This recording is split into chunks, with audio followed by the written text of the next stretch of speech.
summer. For most people, it's the season of beach trips, lazy evenings under sunsets, and lighthearted plans. But for me, Catherine, 24 years old, fresh off a grueling second year at law school, summer means only one thing: freedom from intellectual pressure. I need a break from complex legal clauses, sharp arguments, and thick textbooks. I need simplicity. And the best place to find simplicity, or at least pretend to find it, is in the familiar bars downtown. Jackie, my best friend and partner in all mischief, and I have a fixed routine. After a hearty meal, we'd stop by one of our 3 favorite spots. Tonight, it's the Rusty Nail, a classic, slightly dim bar with leather seats and soft, classic rock that makes you lean in close to talk.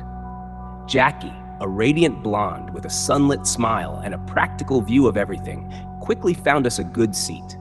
She's the only person I know who can sip whiskey while delivering a deep analysis of macroeconomics.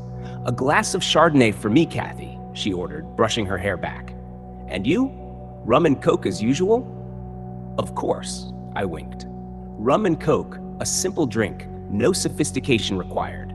Perfect for my role.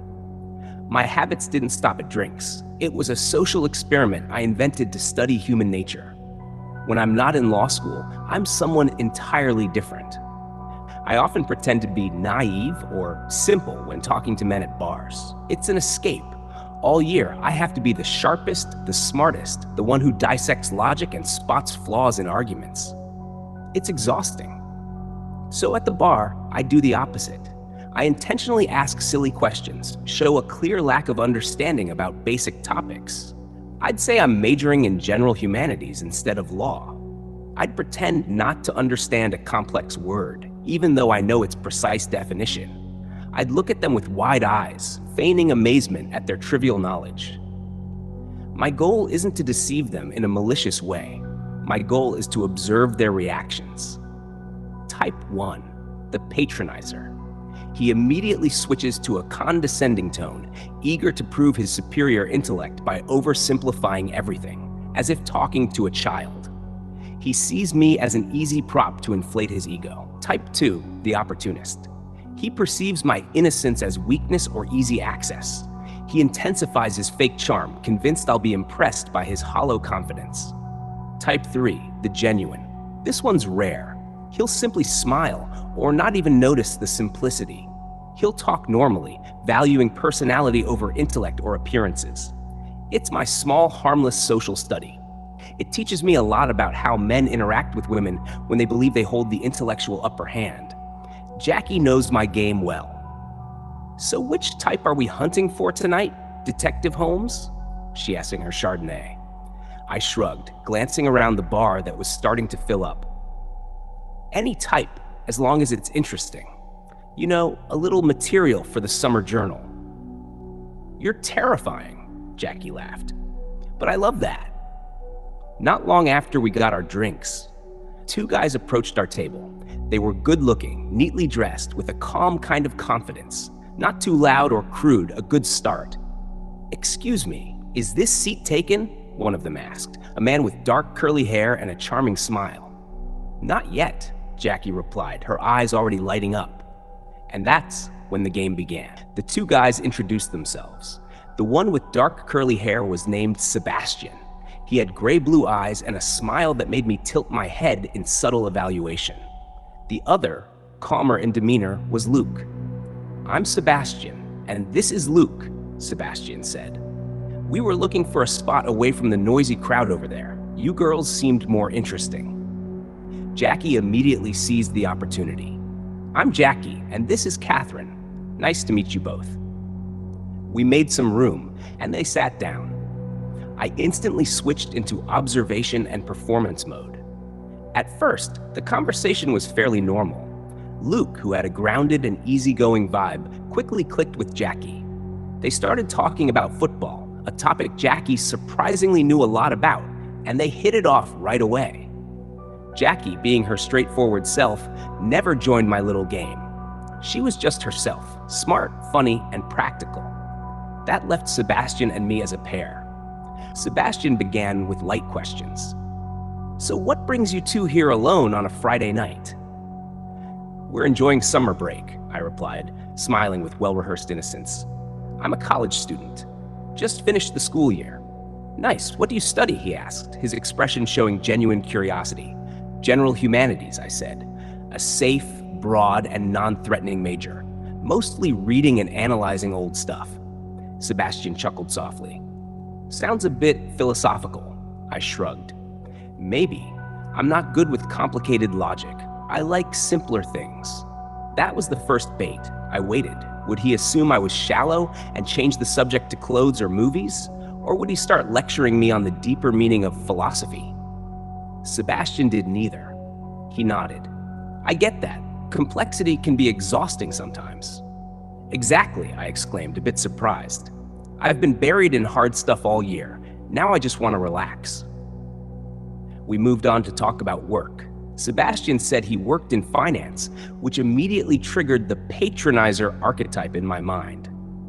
Finance was the perfect setup for men to start explaining markets and investments to a simple girl. Oh, finance, I said, widening my eyes slightly on purpose. That sounds so complicated. Do you have to do huge math equations? I knew he wouldn't do math by hand. He'd probably used software. But I wanted to see how he'd react to such a naive question. Sebastian smiled again, a warm, genuine smile, with no trace of condescension. That's when I started realizing he was different. No, it's not as complicated as you think. It's mostly about analyzing trends and predicting behavior. It's more of a mind game than giant math. He paused for a moment, not following the intellectual trap I'd set. Are you interested in real estate? It's a small part of what I do, and it's more about understanding the city than numbers. He had skillfully sidestepped the ego trap. Instead of lecturing me on macroeconomics, he chose a grounded, accessible topic. He was looking for common ground, not a weak spot. Real estate, that's kind of interesting, I said, toning down the fake innocence and letting a bit of genuine curiosity slip in. I like old houses. Do you ever see anything weird doing that?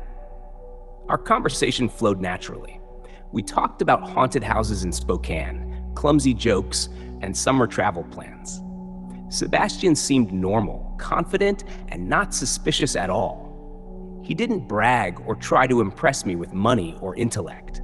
He listened when I spoke, and when he told stories, he did so with charm and sincerity. I realized that throughout the conversation, I had almost forgotten my game. I wasn't pretending to be simple anymore. I was genuinely enjoying the talk. Sebastian was charming not just for his looks, but for the subtle respect he conveyed. He didn't judge me by the humanities facade I had built. I didn't even need to use my law student's analytical tools to assess him. He was passing my test quietly and unintentionally. It wasn't until Sebastian offered to buy another round that I remembered I was at a bar and I had a friend next to me. We'd love that, I said. I'll stick with rum and coke. Jackie? Jackie, laughing at something Luke had said, nodded.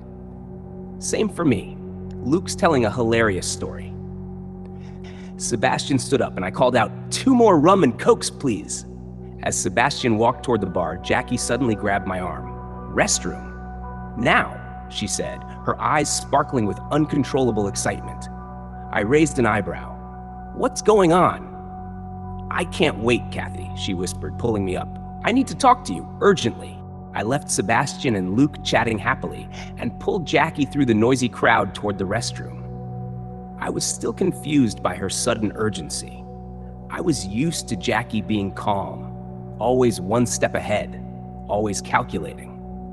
When we entered the women's restroom, I leaned against the cold tiled wall, staring at her. She was looking at herself in the mirror, adjusting her hair, but her eyes weren't focused on her reflection. They burned with a kind of emotion I had never seen before, an uncontrollable excitement, almost feverish. What's going on? Why the rush? I asked, suspicion creeping into my voice. Sebastian's getting our drinks. You dragged me out like the place is on fire. Jackie turned around, stripped of her usual calm confidence. She nearly jumped in place. Kathy, I can't waste any more time, she whispered, even though no one else was in the restroom. I want to go home with Luke. right now. I stared at her, processing. What? Now? Yes, now. I frowned. This was completely unlike Jackie. Jackie never acted on impulse. She planned her romantic life as carefully as she drafted a legal brief. She needed at least 3 dates, deep conversations about careers and family, and behavioral analysis before taking things further. Jackie, it's been 30 minutes, I said, trying to keep my tone logical and grounded like a law student should.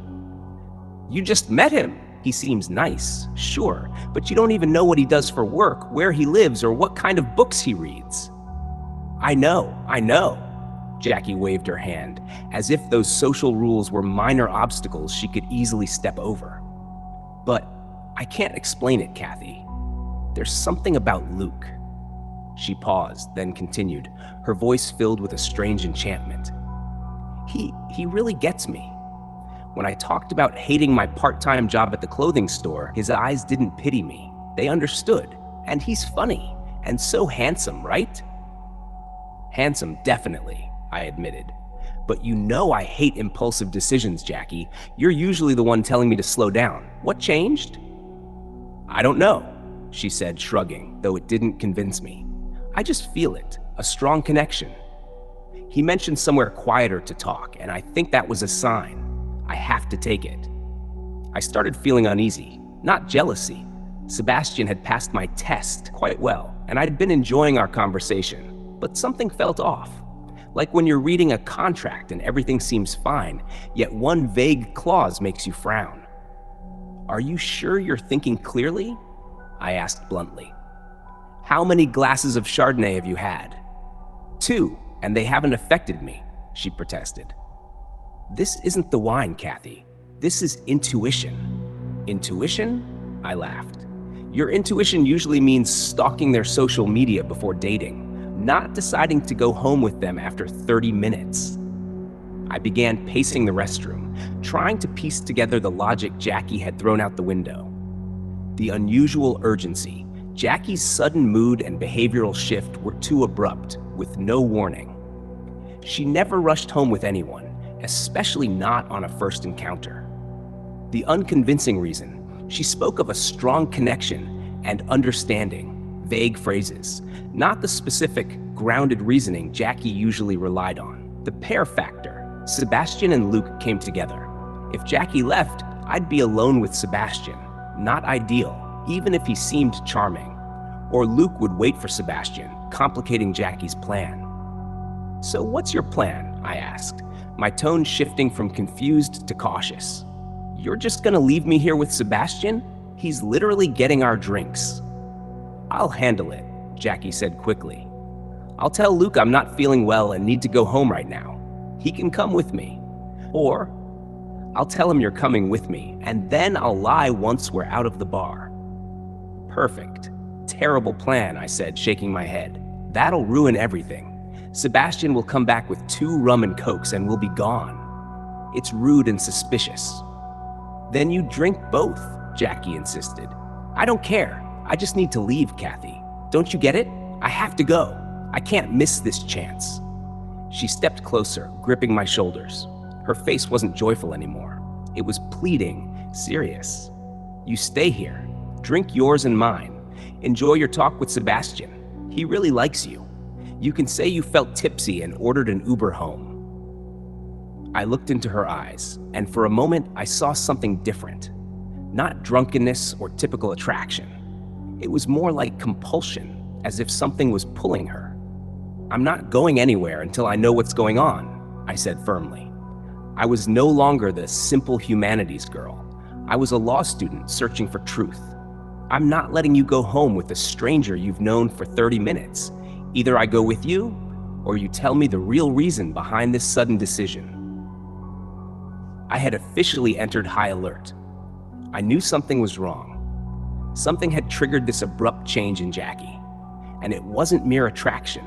The small restroom suddenly became a battlefield. I had cast aside the role of the simple, empathetic girl and shifted into litigation mode, alert, logical, and intolerant of vague answers. No, Jackie, I said, pushing her back a step, my voice low but firm with authority. I'm not letting you use the excuse of not feeling well to leave me here, and I don't buy your intuition right now. You know exactly what kind of person I am. I'm a law student, and I'm trained to see risks and flaws in reasoning. Right now, there are too many holes in your plan. I began listing the irregularities, pressing each point with my finger. First, speed. You've never been this impulsive. You know our 3-date rule. What makes Luke so different that you're willing to break every safety boundary we set? Second, the lack of a valid reason. Strong connection is a feeling, not a foundation for a dangerous decision. You're not even worried about going home with a stranger. You didn't even ask my opinion. You're announcing, not consulting. Third, you're trying to isolate yourself. Your plan leaves me behind while you go alone. If something goes wrong, I'll be the last to know. I'm your best friend, Jackie. You owe me honesty. I stopped and stared straight into her eyes. Tell me, did he say something to you? Jackie avoided my gaze. She walked to the sink, turned on the tap, as if the sound of running water could drown out our conversation. He didn't say anything, Kathy. Really, you're overreacting. I'm an adult now. Being an adult means thinking more carefully, I replied coldly. Jackie, I've played this game long enough to know how men act. Luke and Sebastian seem fine, sure, but they came together. They approached us together.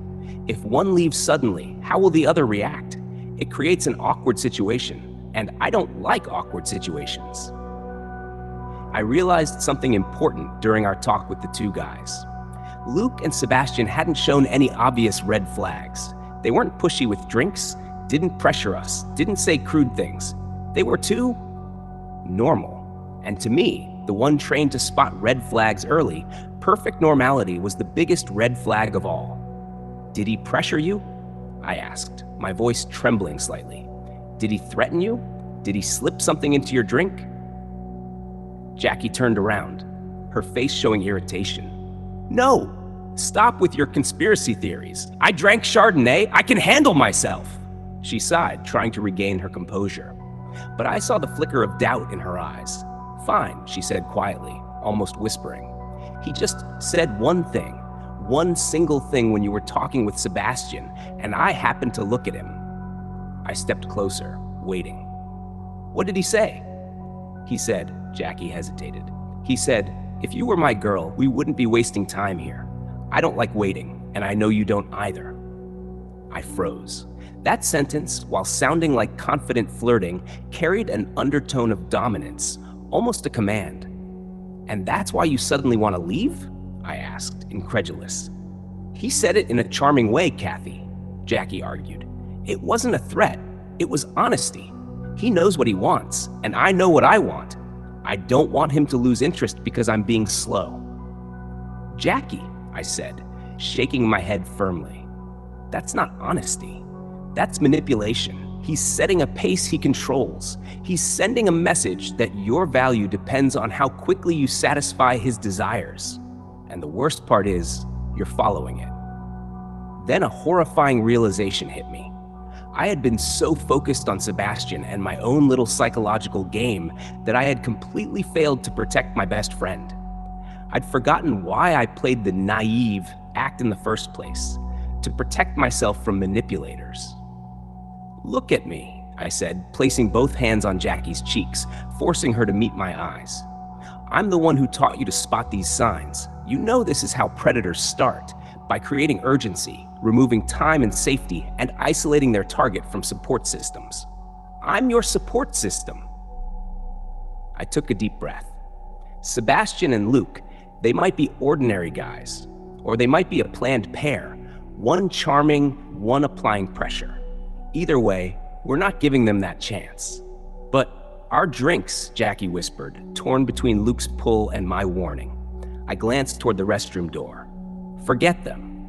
Money doesn't matter more than safety. We're leaving. I looked into the mirror one last time, adjusting my expression. I had to act fast and decisively before Sebastian returned. We'll go out there and avoid eye contact. I'll tell Sebastian there's an emergency at home. You walk straight to the door and call an Uber. I'll follow you 2 seconds later. We meet outside. Got it? Jackie looked at me and nodded slowly. Her face shifted from excitement to worry, realizing the gravity in my tone. She finally understood that her agitated intuition wasn't love at first sight. It was a feeling manipulated into existence. Got it, she said.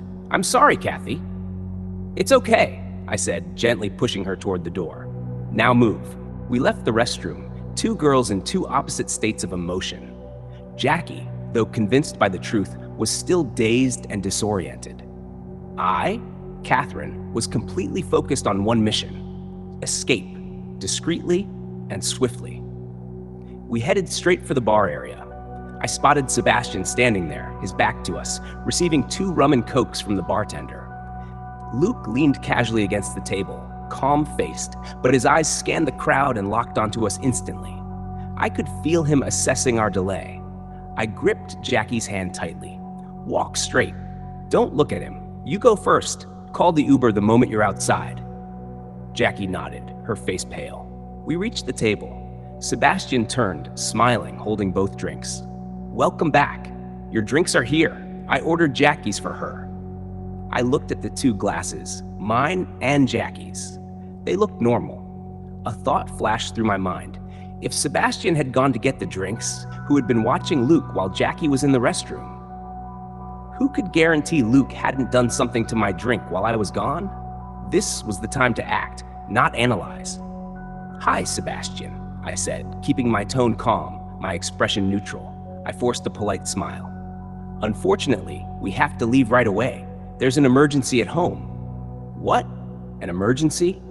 Sebastian's smile faltered slightly. What happened? Are you okay?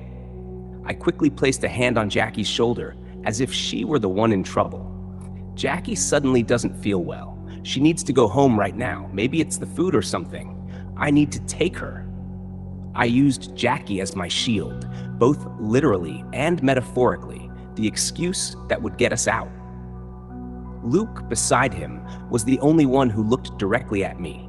There was a flicker of disappointment in his eyes, but it vanished fast, replaced by a polite facade. Oh, that's too bad, Luke said, his tone lacking real sympathy. Hope she's okay. We had a great time. Sebastian tried to insist. Can I help? I can drive you home. My car's right outside. That's not necessary, thank you, I refused politely but firmly. I already called a car.